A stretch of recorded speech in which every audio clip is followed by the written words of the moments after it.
உலகின்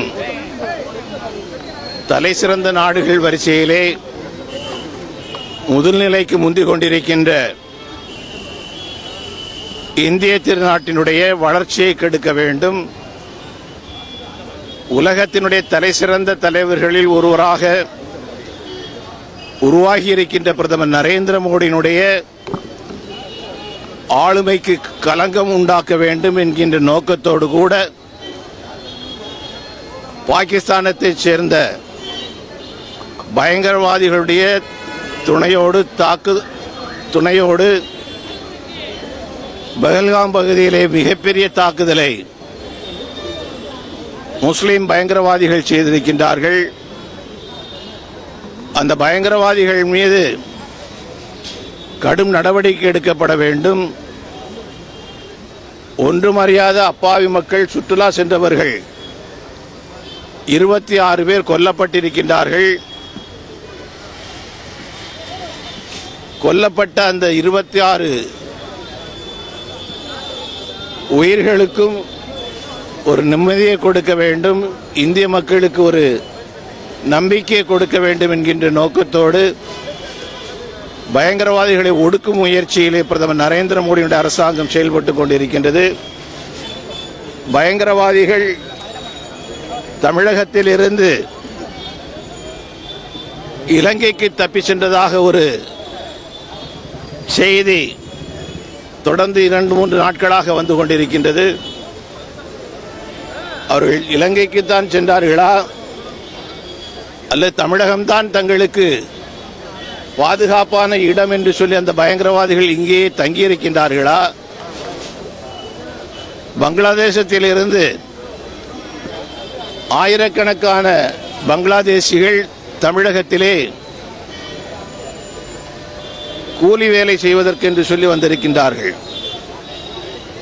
உண்மையிலேயே அவர்கள் கூலி வேலை செய்வதற்கு வந்தார்களா அல்லது கூலிக்கு களமிறங்கி உளவு பார்ப்பதற்காக வந்திருக்கின்றார்களா? இது போன்ற விஷயங்களை எல்லாம் ஆய்ந்து அறிந்து தெரிந்து பயங்கரவாதிகளை, பங்களாதேஷிகளை, பாகிஸ்தான் பயங்கரவாதிகளை இது மண்ணிலிருந்து அகற்ற வேண்டிய பொறுப்பு தமிழக அரசாங்கத்திற்கும் இருந்து கொண்டிருக்கின்றது.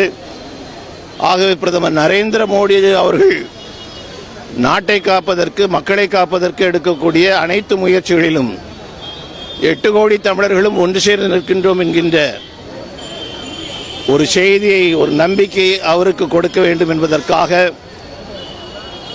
இன்று இந்த விழிப்புணர்வு போராட்டம் நடைபெற்றது.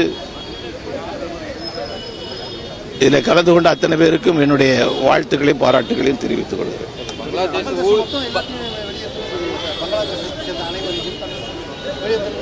அனுமதி பெறாமல் வந்திருக்கக்கூடிய எந்த நாட்டை சேர்ந்தவராக இருந்தாங்க, அனுமதி பெறாமல் இங்கு வந்திருக்கக்கூடிய எந்த நாட்டை சேர்ந்த யாராக இருந்தாலும், எந்த மதமாக இருந்தாலும் சரிதான், அவன் எப்படி இருக்க முடியும்? அவளை எப்படி ஏற்றுக்கொள்ள முடியும்? குறிப்பாக பங்களாதேஷ் இன்னைக்கு எப்படி இருக்குதுன்னு எல்லாருக்குமே தெரியும். 1971 அந்த நாட்டை உருவாக்கி கொடுப்பதற்காக நம்முடைய நாடு எந்த அளவுக்கு உயிர் சேதங்களையும், இராணுவ உயிர் சேதங்களையும், இழப்புகளையும் நாம் சந்தித்தோங்கிறது உலகம் முழுக்க தெரிஞ்ச ஒரு விஷயம். இன்னும் அவர்கள் நன்றி கொண்டவர்களாக இருந்து கொண்டிருக்கின்றார்கள். நமக்கு எதிராக செயல்படக்கூடிய அளவுக்கு சூழ்நிலைகள் இருந்து கொண்டிருக்கின்றன. அப்போ அங்கிருந்து வந்திருக்கக்கூடியவங்க எதற்காக வந்தார்கள், என்ன செய்துகிட்டு இருக்காங்க, என்ன பண்ண போகிறாங்க, யாருக்கும் தெரியாது. அவங்கள எப்படி வச்சுட்டு இருக்க முடியும்?